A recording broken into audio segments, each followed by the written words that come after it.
프랑스의 위대한 문학가 빅토르 위고는 레 미제라블이라고 하는 위대한 작품 소설을 남겼습니다. 레 미제라블, 이 뜻은 가난한 사람들, 불쌍한 사람들이라는 뜻을 가지고 있습니다. 몇 년 전에는 우리나라에도 뮤지컬 영화로 상영이 되어서 많은 분들이 보았습니다.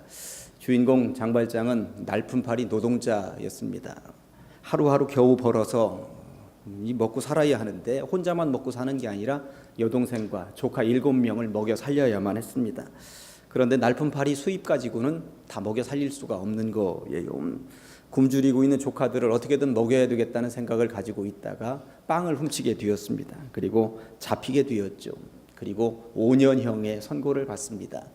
그런데 감옥에 살면 밖에 있는 조카들이 계속 굶을 것 같으니까 계속 어떻게든 빠져나가야 되겠다. 탈옥을 시도하다가 잡히고 그러다 결국 19년을 살게 됩니다.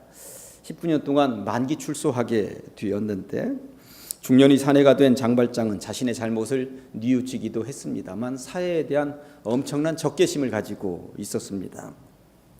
어떻게든 세상에 나와서 어떻게든 먹고 살기 위해서 바둥바둥 되는데 19년 동안 옥살이를 한 전과자라고 하는 낙인이 찍혀 있기에 어느 누구도 그에게 음식도 잠자리도 제공하지 않습니다. 그리고 일거리도 주지 않습니다. 어느 날은 길거리를 배회하다가 개에게 물렸습니다. 걸을 수도 없는 지경이 되었습니다. 그는 생각을 합니다. 나는 개보다도 못한 인생이구나. 그렇게 신세를 한탄하면서 성당 벤치에 쓰러져 있는데 지나가던 부인이 조언을 합니다. 성당의 사제관을 찾아가라고. 장발장은 성당의 신부들이 묵고 있는 숙소의 문을 두드렸습니다. 문을 열고 나이든 신부 한 명이 나왔는데 반갑게 맞이해 줍니다. 그 신부의 이름이 밀리에르였습니다. 따스한 음식이 나왔고 따뜻한 잠자리가 주어졌습니다. 그러나 그날 밤 장발장은 순간적인 충동을 이기지 못하죠. 신부들이 묵고 있는 숙소에서 은접시를 훔쳐서 달아나게 되는 것입니다. 그러다가 잡혔습니다. 그리고 경찰들에 의해서 밀리에르 신부 앞으로 끌려오게 되었습니다. 경찰들이 묻습니다. 이 사람이 어젯밤 여기서 묵었던 건 맞죠? 그리고 이 은접시는 이곳에서 훔쳐간 건 맞죠? 이때 밀리에르 신부의 대답이 무엇입니까? 그 은접시는 제가 준 것입니다. 아니 그런데 나는 은초 때도 주었는데 왜 이 은초 때는 안 가져갔습니까? 이렇게 얘기를 하는 것입니다. 저는 이 소설 속에서 가장 아름다운 장면이 바로 이 장면이라고 이 장면을 꼽습니다. 만약에 밀리에르 신부의 자리에 우리가 있었더라면 우리는 어떻게 했을까요? 음식과 잠자리를 베풀었는데도 그렇게 못된 짓을 하면서 은접시를 훔쳐간 장발장 같은 사람을 우리가 만났더라면 우리는 어떻게 했을까요? 나도 당연히 밀리에르 신부처럼 할 것입니다. 할 사람 손들어 보시기 바랍니다. 거의 없을 것입니다. 그렇게 할 사람은 거의 없습니다. 이 나라 대한민국에서 그런 사람은 몇 없을 것입니다. 전부 입에 담지 못할 욕을 할 것입니다. 배은망덕한 놈이라고 먹을 거 주고 잠자리 제공했더니 할 짓이 없어서 훔쳐가느냐고 그 물건이 우리 성당에 얼마나 소중한 물건인지 아느냐고 우리 대부분은 그렇게 반응할 것입니다.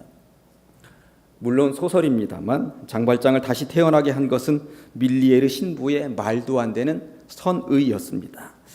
만약 밀리에르 신부마저도 장발장에게 나쁜 놈이라고 배은망덕한 놈이라고 했더라면 주먹을 날렸더라면 장발장은 다시 태어나지 못했을 것입니다. 그러나 밀리에르 신부의 말도 안 되는 선의가 장발장을 새로 태어나게 했다고 하는 것입니다. 밀리에르 신부 같은 인물이 우리나라 기독교 역사에도 존재하죠. 손양원 목사님이십니다. 손양원 목사님은 독실한 기독교 가정에서 태어나셨습니다. 1938년도에 평양에 있는 평양신학교를 졸업하셨고요. 줄곧 순천 쪽에 내려가셔서 나병 환자들의 피고름을 짜내고 나병 환자들의 피고름을 입으로 짜내면서 사는 평생을 그렇게 사셨습니다. 물론 이분도 처음부터 그렇게 그것이 쉬웠던 것은 아니라고 그러더라고요. 기도하는데 나병 환자들의 저 피고름, 저 냄새가 하나님 추하지 않게 하여 주시옵소서, 저 피고름을 내가 기쁨으로 짜내게 하여 주시옵소서 부단히 기도하면서 결국은 그러한 모양으로 살게 되었다고 하는 것입니다. 이후에 신사참배를 거부하다가 일본 순사들에 의해서 재판을 받게 되었고 5년간 옥살이를 하기도 하셨습니다. 그러던 중 1948년 10월 25일 여순 반란 사건 때 두 아들이 죽습니다. 두 아들을 죽인 청년의 이름이 안재선입니다. 우리 교회에도 그런 분의 이름이 있는데, 네, 안재선입니다. 그런데 여기에서 중요한 것은 손양원 목사님이 두 아들을 죽인 청년 안재선을 용서하고 양자로 받아들인다고 하는 사실입니다. 두 아들 장례식장에서 손양원 목사님은 9가지 감사기도를 하나님 앞에 올려드립니다. 장례식이 진행되고 있는데 9가지 감사기도를. 이 기도문은 이런 형태의 기도는 손양원 목사님 이전에도 없었고 그 이후에도 앞으로도 없을 것이 아니겠는가 하는 생각이 듭니다. 솔직히 말씀드려서 이 자리에 서 있는 저도 자신 없습니다. 그렇지만 한번 제가 읽어드리도록 하겠습니다. 첫째, 나 같은 죄인의 혈통에서 순교의 자식이 나게 하셨으니 감사합니다. 둘째, 허다한 많은 성도 중에서 어찌 이런 보배를 주께서 하필 내게 맡겨주셨는지 감사합니다. 셋째, 삼남 삼녀 중에서도 가장 아름다운 두 아들을 바치게 하셔서 감사합니다. 넷째, 한 아들 순교도 귀하거든 하물며 두 아들이 함께 순교했으니 더욱 감사합니다. 다섯째, 예수 믿다가 편히 늙어 죽는 것도 큰 복이라 하거늘 전도하다 순교당하였으니 감사합니다. 여섯째, 미국 가려고 준비하던 두 아들 미국보다 더 좋은 천국 갔으니 안심되어 감사합니다. 일곱째, 내 아들 죽인 원수를 회개시켜 아들 삼고자 하는 마음 주셔서 감사합니다. 여덟째, 내 아들의 순교의 열매로 무수한 천국의 아들들이 생길 것을 생각하니 감사합니다. 아홉째, 이 같은 역경 속에서도 하나님의 사랑을 깨닫고 믿음과 사랑을 찾는 마음 주셔서 감사합니다. 이렇게 감사 기도문을 두 아들 죽은 장례식장에서 하나님 앞에 올려드렸으니 그 장례식의 엄숙한 분위기에서 울음바다가 되었다고 하는 것입니다. 이후에 살인자이기 때문에 당연히 죽을 운명에 놓인 안재선을 풀어달라며 손양원 목사님은 관계기관을 찾아다니고 사정을 합니다. 그리고 목사님은 안재선을 거짓말처럼 정말 양아들로 맞아들입니다. 이후 안재선은 손양원 목사님을 보필하며 함께 삽니다. 그러다가 손양원 목사님이 6.25 한국전쟁 때 순교를 당하십니다. 손양원 목사님은 죽어가시면서 마지막 순간까지 그가 양자로 삼은 안재선이 목사가 되길 원했습니다. 손양원 목사님이 돌아가신 이후에 안재선은 부산에 있는 고려신학교에 입학을 했고 빈민촌 교사로 열심히 봉사를 하게 되었습니다. 그런데 문제는 안재선에게는 이 주운 글씨가 있는 거예요. 지워지지 않는 주운 글씨. 성자로 일컬어지는 손양원 목사님의 그 두 아들을 죽였다고 하는 것, 죽인 사람이라고 하는 것이 늘 따라다니는 거죠. 봉사하는 곳에서 사람들은 수군거리기 시작을 했습니다. 안재선에게서는 배우지 않겠다 하면서 처음에 왔다가 모르고 왔다가 그 사실을 알고 나면 사람들이 전부 다 떠나기 시작을 하는 것입니다. 결국 신학을 포기했습니다. 여수 앞바다에 있는 어느 섬에서 양식업을 시작하지만 망하게 되고 서울로 상경을 해서 48세가 되었을 때 숨을 거둡니다. 안재선에게는 안경선이라고 하는 아들이 있었습니다. 안경선은 교회를 다니다가 고등학교 2학년 때 교회에서 사랑의 원자탄이라고 하는 영화를 틀어주는 것을 보게 되었습니다. 그러면서 눈물을 펑펑펑펑 쏟습니다. 사랑의 원자탄은 손양원 목사님의 일대기를 그린 영화 아닙니까? 그 영화를 보면서 우리나라에 저런 성자가 있었단 말인가, 저렇게 멋진 인생을 사는 분이 계셨단 말인가 하면서 나중에 나도 저렇게 살면 좋겠다 하는 생각을 가지게 되었던 것이죠. 그런데 그 영화를 보면서 그 영화의 한 장면, 손양원 목사님의 두 아들이 죽어나가는 장면을 보면서도 저 죽인 사람이 내 아버지라고 하는 사실은 전혀 그 당시만 해도 모르고 있었습니다. 그로부터 1년 후 아버지 안재선은 암으로 죽습니다. 죽어가면서 마지막 숨을 거두기 전에 안재선은 아들 안경선에게 유언을 남겼습니다. 신학교에 가거라, 목사가 되거라. 내 소망은 요거 하나다. 평소에는 하지 않던 말이었습니다. 그런데 아버지는 죽어가면서 뜻밖에도 신학교에 가라고, 목사가 되라고 마지막 유언의 말을 남기고 있었던 것입니다. 아버지의 유언을 마음에 새기며 장례식을 거행하고 있는데 생전 처음 보는 조문객 한 명이 다녀갔습니다. 손양원 목사님의 다른 아들 손동길이었습니다. 조문을 마친 손동길이 안경선에게 이렇게 말을 합니다. 내가 네 작은 아버지다. 그러면서 책을 한 권 남기고 돌아갔습니다. 내가 네 작은 아버지다? 무슨 말이지? 처음에는 몰랐습니다. 그가 남기고 간 책의 제목을 보았더니 사랑의 원자탄이었습니다. 장례를 마친 후 안경선은 사랑의 원자탄을 읽기 시작을 했습니다. 작년에 교회에서 보았던 영화의 원작이었습니다.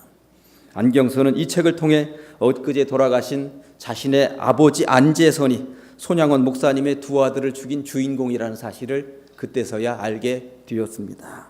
참 기가 막힌 운명이었습니다만 안경선은 이후 목사가 되었습니다. 목사가 되었으면 좋겠다는 손양원 목사님의 뜻을 아버지였던 안재선은 이루지 못했습니다. 그것이 평생 한이 되었던 아버지 안재선이 아들 안경선에게 유언으로 남겼던 것 아닙니까? 신학교에 가거라, 목사가 되거라. 안경선 목사님은 현재 경기도 성남에서 아주 목회를 잘하고 계십니다. 손양훈 목사님의 원자탄과도 같은 폭발력을 가진 사랑이 이렇게 열매를 맺게 되었다고 하는 것이죠. 소설 속의 밀리에르 신부나 이 나라의 손양원 목사님이나 어떻게 그럴 수 있었을까요? 어떻게 그런 도둑놈을 용서할 수 있었고, 어떻게 그렇게 아들 죽인 살인자를 양아들로 맞이할 수 있었을까요? 남들은 하지 못하는 엄청난 사랑과 폭발력이 있는 그런 배려를 어떻게 할 수 있었겠느냐 이 말입니다. 그들은 예수님의 말씀을 그대로 따랐기 때문에 가능했다고 하는 것입니다. 44절 말씀을 보면 나는 너희에게 이르노니 너희 원수를 사랑하며 너희를 박해하는 자를 위하여 기도하라. 원수를 오히려 사랑하라고, 박해하는 자가 있다면 오히려 기도해 주는 것, 축복해 주는 것이 마땅한 것이라고 주님이 말씀하고 계신 것이죠. 그런데 이 말씀은 너무나도 어렵습니다. 말은 쉬운데 실천으로 옮기기는 너무나도 어렵다고 하는 것입니다. 요즘 주일마다 산상보훈을 중심으로 해서 제가 설교하고 있습니다만 예수님의 보배로운 말씀들은 정말 은혜롭습니다. 빨간 밑줄이라도 그리고 싶고 노란 형광펜으로 이렇게 색칠을 하면서 마음판에 새기고 싶은 말씀들로 가득 차 있습니다. 달달달달 외우면서 머릿속에다 담고 싶은 말씀들로 가득 차 있습니다. 그러나 정작 이것이 나의 삶의 현장에서 실천으로 옮겨지기는 너무나도 힘들고 어렵다고 하는 것입니다. 솔직하게 말해서 밀리에르 신부처럼 살기도 어렵거니와 손양원 목사님처럼 살기는 너무나도 더 어렵다고 하는 사실을 우리는 살면서 깨닫게 되죠. 그렇다면 밀리에르 신부와 손양원 목사님은 도대체 우리와 뭐가 그렇게 다르기에 그렇게도 어려운 일들을 해낼 수가 있었던 것일까요? 45절에 정답이 숨어 있습니다. 이같이 한즉 하늘에 계신 너희 아버지의 아들이 되리니 이는 하나님이 그 해를 악인과 선인에게 비추시며 비를 의로운 자와 불의한 자에게 내려주심이라. 무슨 말씀입니까? 하나님의 사랑은 공평하다는 것입니다. 하나님은 선인과 악인을 구분하지 않는다는 것입니다. 그런데 사람은 선인과 악인을 가린다는 것이죠. 구별한다는 것입니다. 이제 꽃이 피어날 것입니다. 그런데 그 꽃은 향기를 내뿜는데 착한 사람에게는 더 향기로운 냄새를, 악한 사람에게는 더러운 냄새를 풍길까요? 그렇지 않습니다. 꽃은 향기를 품는데 선한 사람에게나 악한 사람에게나 똑같은 분량으로 향기를 내뿜을 것입니다. 봄이 되니 햇살이 얼마나 따사로운지 모릅니다. 그런데 그 햇살이 선한 사람에게, 믿는 사람에게는 더 따사롭고 악한 사람에게, 안 믿는 사람에게는 아주 차가운 분위기로 내려옵니까? 전혀 그렇지 않습니다. 비가 내리는 것도 마찬가지입니다. 믿는 사람의 논이나 안 믿는 사람의 논이나 똑같은 분량으로 쏟아진다고 하는 것입니다. 믿는 사람으로서 사실 이것은 불만입니다. 믿는 사람의 과수원에는 믿지 않는 사람의 과수원보다 더 좀 적절하게 햇살이 쏟아지고 더 알맞게 비가 쏟아지고 저쪽에는 폭우가 쏟아지거나 아니면 차가운 햇살이 쏟아지거나 그러면 얼마나 좋습니까? 그래야 내가 좀 예수 믿는다는 자부심을 가지고 거봐 예수 믿으면 다르잖아 이렇게 하면서 살 수 있는 것 아닙니까? 길거리 지나가는데 폭우가 쏟아질 때도 내 머리에는 요만큼만 비가 좀 안 쏟아지고 예수 안 믿는 사람들의 머리에는 비가 막 억수같이 쏟아지고 그러면 얼마나 좋습니까? 그러면 내가 예수 믿는다는 사실을 분명히 증명하면서 살고 하나님이 나만을 돌본다는 사실을 증명하면서 살 것 아닙니까? 그런데 하나님은 왜 그렇게 안 해주실까요? 하나님은 선한 사람이나 악한 사람에게 똑같은 분량으로 햇살과 비를 내려주시고 믿는 사람이나 안 믿는 사람에게 똑같은 햇살과 비를 내려주시는 것일까요? 우리 옛날 속담에 이런 거 있습니다. 열 손가락 깨물어 안 아픈 손가락 없다는 말이 있습니다. 사실 우리 예수 믿는 사람만 하나님의 형상대로 지음받은 것은 아닙니다. 안 믿는 사람도 똑같이 하나님의 형상대로 지음받았습니다. 하나님의 입장에서 보면 지구 땅덩어리에 살고 있는 60억 인구 가운데 안 아픈 손가락이 있겠습니까? 없다는 것입니다. 다 똑같이 아픈 손가락이라고 하는 것입니다. 그러니 하나님께서는 누구에게나 공평하게 따뜻한 햇살로 적당한 비로 뿌려주신다고 하는 것이죠. 다만 문제는 그렇게 뿌려주시는 햇살과 비가 철저하게 하나님의 영역이라고 하는 것, 하나님의 은혜라고 하는 것을 알고 감사하는 이런 사람들이 있는가 하면 그것이 철저하게 하나님의 영역이라고 하는 사실을 인정하지도 않고 거부하는 사람들이 있다는 것, 그것이 문제인 것입니다. 그러니까 우리는 인정하는 것이고 깨닫는 것이고 그래서 하나님께 영광 돌리고 감사하는 것이고, 일부의 다른 사람들은 그렇게 쏟아 부어주는 햇살과 비가 하나님의 놀라운 영역이라고 하는 사실을 인정도 하지 않고 오히려 거부한다는 것입니다. 아무튼 하나님은 그런 분이십니다. 그러니 하나님의 자녀인 우리는 어떻게 살아야 하느냐, 46절과 47절에 보니까 이렇습니다.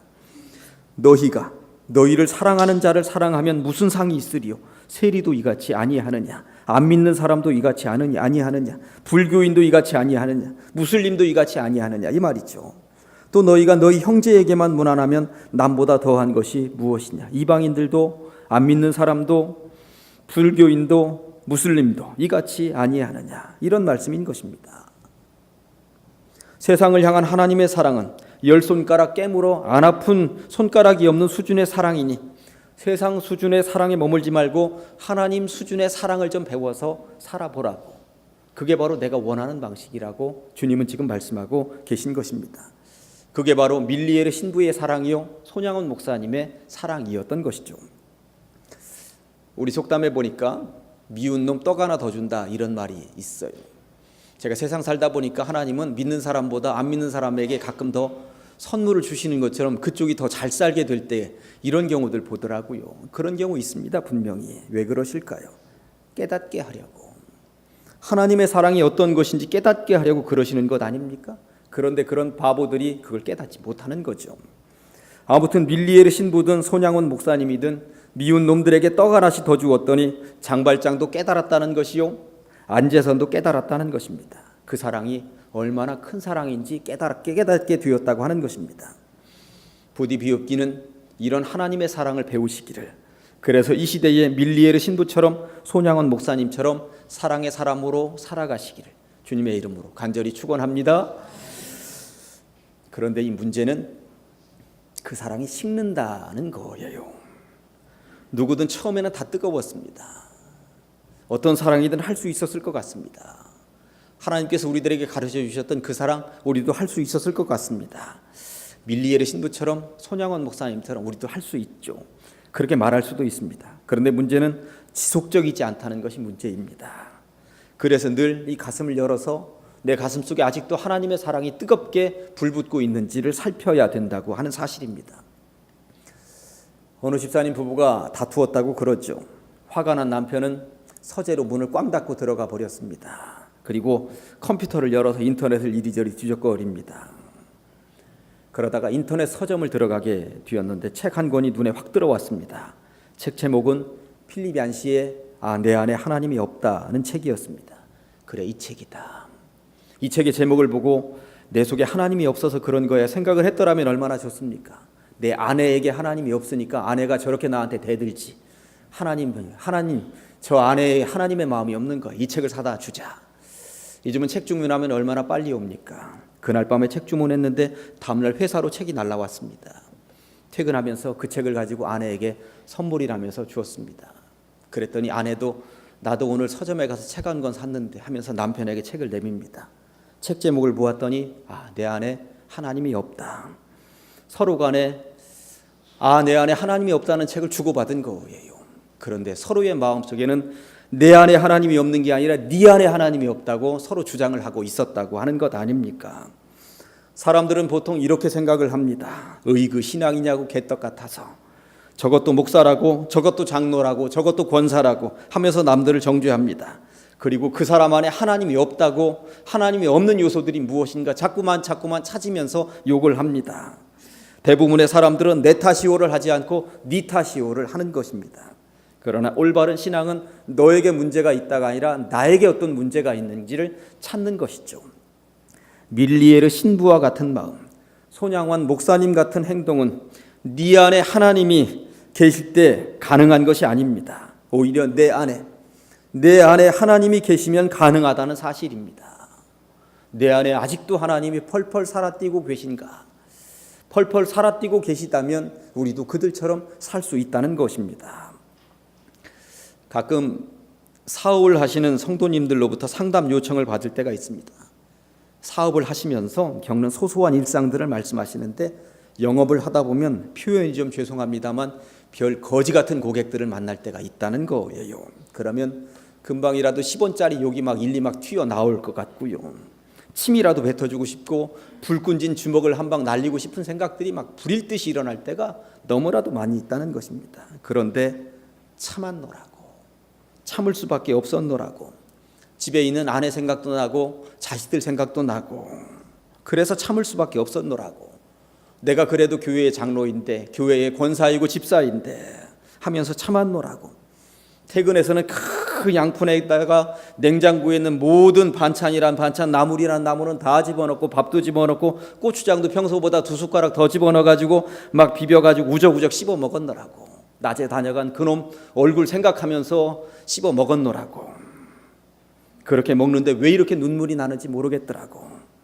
그런데 그렇게 흘리고 났더니 속이 다 시원하더라고. 그러면 저도 그 이야기를 들으면서 뭐라고 해줍니까? 표현이 죄송합니다만, 아니 집사님 아직도 그런 강아지 같은 놈들이 있단 말이에요? 라고 얘기해 줍니다. 함께 욕을 해줍니다.